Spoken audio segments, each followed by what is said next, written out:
Yeah. This is legendary. Yeah, this is legendary.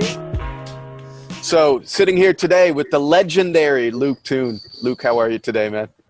I'm doing very well, thank you. Great. And you're, of course, at the Legacy headquarters there, huh? I am, yeah, I'm at my office. Well, you guys are doing some big things, so I appreciate your time and have a couple quick questions for you. First off, tell me a little bit about you and where you're from and grew up and all that fun stuff. So I grew up in a little town area called Cache Valley. It's where Utah State is, Utah State Aggies, and a little place called Providence, where Logan, next to Logan, Utah. It's a little college town, and grew up, I'm the last of 7 kids. My parents only wanted 4. They got a whammy, and then they got a double whammy. I'm a twin. And okay. I actually have a twin that works with us at LGCY Power. He had worked at a previous company, a competitor of ours, for several years, and we recently brought him over. It's been a lot of fun. Oh yeah, that's unacceptable if your twin works for someone else. You had to recruit him, huh? Exactly. It was bound to happen at some point, but it's been fun working with them. That's fantastic. And now, do you call Utah home, or is it Santa Clara? I saw. No, so Santa Clara. I have that on my social media because that was where I first started solar. I moved my family out there, did solar for a year with a different company, and it was just it's partial to me because it's kind of where the solar phenomenon happened for me. Yeah, and California is great, but everyone sort of wants to live there for a while and with an eye on where they're going to get out and have a better quality of life for less money, right? Exactly. It was silly. So yeah, and I know you got started in the business with Vivint Solar, is that correct? Mm-hmm. I did, yeah. So Vivint was recently acquired by Sunrun. They did really well through a merger that responded well. But yeah, I started at Vivint Solar in solar, and that's where I moved to Santa Clara. And that's where my brother was working at the time, and he worked there for several years and did really well. And in 2014, we incorporated Legacy. Yeah, absolutely. And before that, I want to go all the way back. I saw that you worked someplace called Pinnacle Security. So I picture you like throwing people out of the club and like doing secret missions, beating people up. Was it like that? It was more of a bounty hunter kind of thing. Oh, okay, I see. No, so I started. So Doug sat me down at a Chili's and said, "Hey, you should come go do door to door with me." I knew him in high school, and I adored him. I thought he was an awesome guy, football collegiate guy, and he convinced me to go out and go door to door for a company before Pinnacle. It was Atlas Marketing.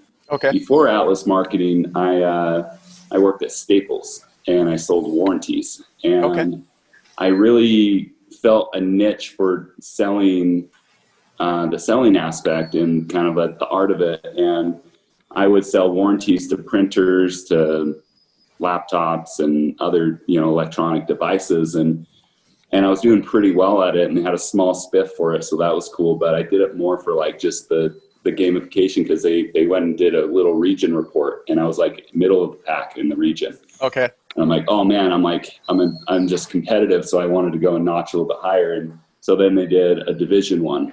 And I ended up being number 1 in the region. And then Division 1, I was middle of the pack and I worked to be the top in the division. And then out of 32,000 employees, and I ended up being number 2 in the whole nation. Yeah. In selling warranties, which is kind of a silly thing, but I did it because of the competition and I really thrived off that. And I ended up getting married and I didn't end up being number 1 because I took some time off to get married and stuff. So I blame my wife for that.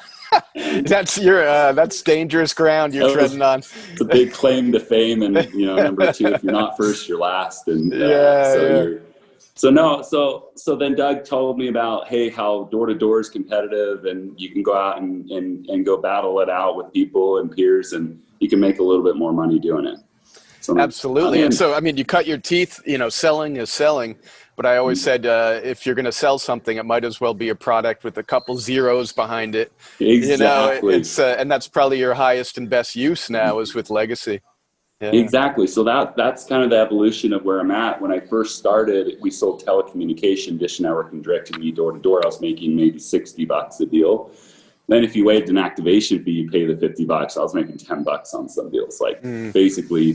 And I came home and I made 18 grand in a summer, and I thought I was a baller back then. And so, but I worked really hard. I was the #1 first year rep. It came out late, and I worked from the very bottom to the top of like a leaderboard list.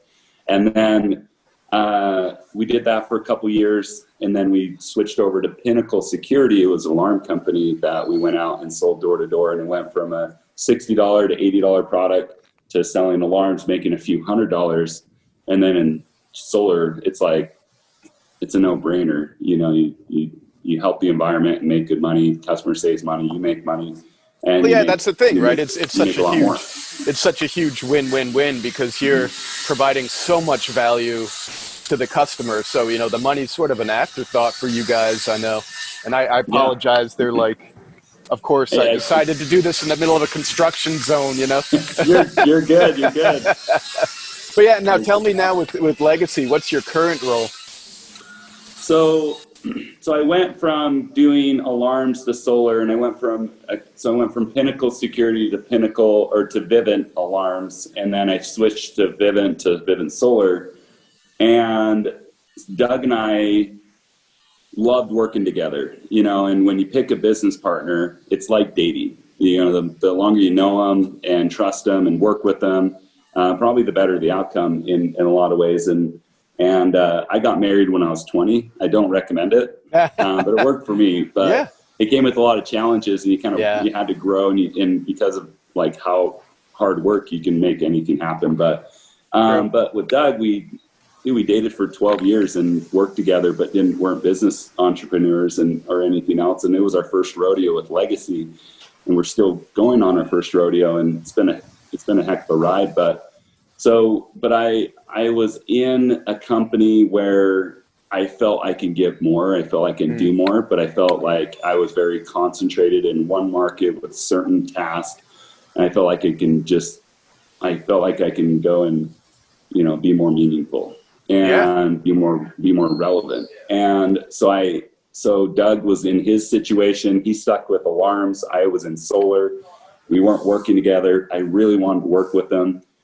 Doug's in a league of his own, and I knew that. And just to be a partner for him and with him, it was an honor for me. So we had an idea and a concept that we can do more. We can be more nationwide. We can impact and not hundreds but thousands of people, and we've executed that. So we started Legacy back in 2014. I co-founded it with him, and I'm currently the chief sales officer. Yeah, and by the way, he says equally nice things about you. So I think you guys, you know, are equally yoked. You guys make a great partnership, you know. We complement, opposites attract sometimes. So, and he's big picture vision. I'm in the weeds. I'm a feeler. I'm kind of like the culture guy that makes it enjoyable and fun sometimes. Absolutely. So let me ask you this, because you guys are doing such amazing stuff. What gets you excited every morning about Legacy, about the company's growth, about where the industry is going? I love solar. I love the impact that we're doing to the environment. I love that money is a byproduct for that. I love that we're going out and, you know, we're in a $1 trillion industry that's 4% market penetrated. I think there's Doug had mentorship that said, hey, find the biggest total addressable market it's the least penetrated. And solar is just a great, I think consumer choice will win, and I feel like it's optionality, and I think it's a disruptive and innovative product. Yeah, solar's a commodity, so the more it's rendered, the better it gets, and the tech just keeps getting better. Yeah, exactly. So it gets better and better, and solar as a service is a need for people. Like, you look at what Texas has done. Yeah. It basically froze and it killed the infrastructure on the grid services. And so utility rates are just through the roof right now in a cause of an archaic system. And, you know, it's in the next 20 years, there's $1 trillion going into the grid infrastructure for maintenance. And we get to go and offer something that's a genuine product to the customer.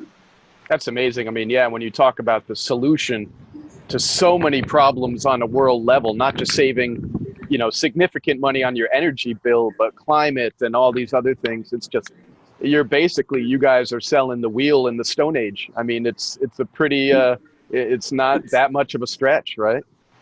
It's incredible. Yeah. Yeah. So, and with LGCY Power, now what sets you guys apart from other solar companies? So I would say our unique route to market, where we partner with the best installers to give the customer the best product and service and for the best price. Where we stand today, we're a sales and acquisition channel. We don't do the procurement or the financing, and we basically bid it out to the best installer for the best price. So the consumer wins. And the thing is solar's hard. You know, all solar companies suck.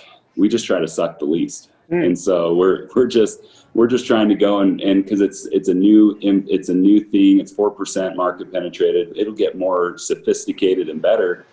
And we are able to competitively go out and essentially be solar brokers for the customer. That's fascinating. Yeah.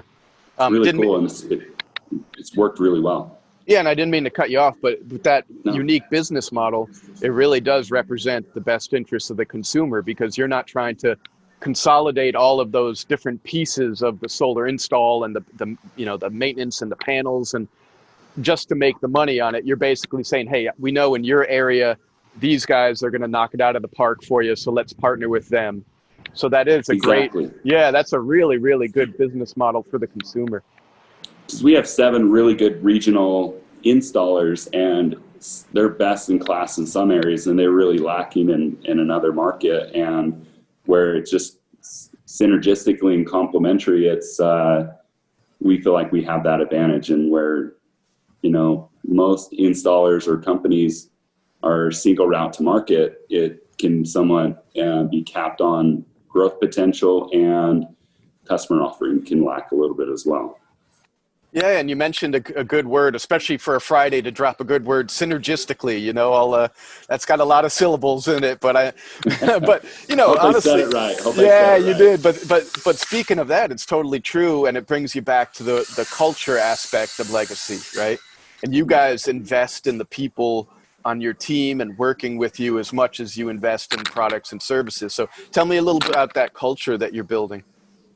Yeah, from an early adoption of LGCY, we wanted to have a couple things to be differentiators for LGCY, and one was culture and the other one is technology. We feel like those are sales accelerators. And with the culture and how we think about it is we're a people business. All we care about is people. And for Doug and I, we are very in tune with our people, one, because we've done it all. We've gone through from the lowest denominator to where we're at now. We've been through every part of the process, from a sales rep experience to a consumer, you know, experience. And we're really eccentric in delivering a world-class experience. And, you know, we're not spreadsheeters. We don't go make decisions on a spreadsheet. We make decisions on what would impact them the most, because we've been there. We've been with companies that have made very tough, crucial situations that's best on their bottom line versus what's best in interest of our people. So we're very eccentric, and we're very in tune with our people, and we care enough where we've always put our people first. And that's amazing. That's really how you grow something correctly. Instead of just trying to maintain a bottom line. I mean, that's really how your curve is, just basically limitless potential. And with the industry, talking about potential, where do you see you talked about through some figures around like a $4 trillion industry in the next 10 years or something. What are your guys' goals? Yeah, I think we'll go and see massive adoption in solar across the country. And some markets, like we see saturated markets like California. It's like 15% market penetration. And then there's ones that are way less than 1%. And I just see a massive opportunity where we can capture as much volume. I don't want some volume, I want all volume. And so that's why we're multifaceted route to market, and we want to go and be disruptive and offer, you know, an option. That's why we built out such a wireframe, spiderweb, you know, route to market, where we can go for the least cost into any market, because we went through our partnerships, and I feel like we can go and capture substantial volume. And with that, we've been about 18 months from multi-ops optionality, and year over year, we're up 230%. Incredible. And we've already had a good year last year. We weathered COVID, and we actually had higher consumer need and demand from, like, you know, basically energy anxiety. People want something to, like, in crisis mode, they look towards solutions. And people were at home, and so they were investing in their home, whether it was trying to put in the swimming pool or the solar panels. And they're home more, so their utility rates are higher, so it's more thought about, and consumer demand has spiked. And even that, year over year, we're up, you know, a lot. And I feel like we can continue that trend where it's sustainable for growth, on leaning on partners and leaning in on, and I feel like we built a good platform for growth. That's amazing. Yeah. And what message would you give to the whole Legacy Nation out there, all the people on your team working for LGCY Power? What would you like them to know about the future? First and foremost, Doug and I, we love them holistically, and we care about them so much, and we're so proud of them for what they've done. And we can go do great things. We can go do hard things. You know, Legacy's been through the solar coaster, is what we know, and we've been through hard things, and we'll continue to go and to pivot and adapt. And when Legacy grows, they'll grow. We're very much of the, like, we've done a really good job mentoring and building and growing within our organization. We have a person that started not as a sales rep, but a lead generator, that has gone and is a regional for us now. We have a rep that is now our fastest growing regional. We have a division that has gone and done a traveling group that has over 200 reps in their organization within a year. We have entrepreneurship, where people can go and be entrepreneur, have an entrepreneur itch, and can go and start their own company with our software package and license our software. We have multi routes to market, and it's resonating well with the industry. So my voice to them is, you know, we've got big things coming, and I don't think we're going to slow down. And I think we're in a position where we can go be disruptive, and we can go be innovative, and we, you know, have made enough mistakes that we've learned from, and we're big enough now, we can afford to make a couple more mistakes. And we're not perfect, and we'll continue to make mistakes, but it'll be in ways that we're people-minded, and ways that we can go and inspire people. Innovative. Yeah. That's exciting. That's super exciting. I can see why. We're trying new things right now. Yeah, I could see why you're good at charging up the troops, and everyone gets fired up to work there, you know?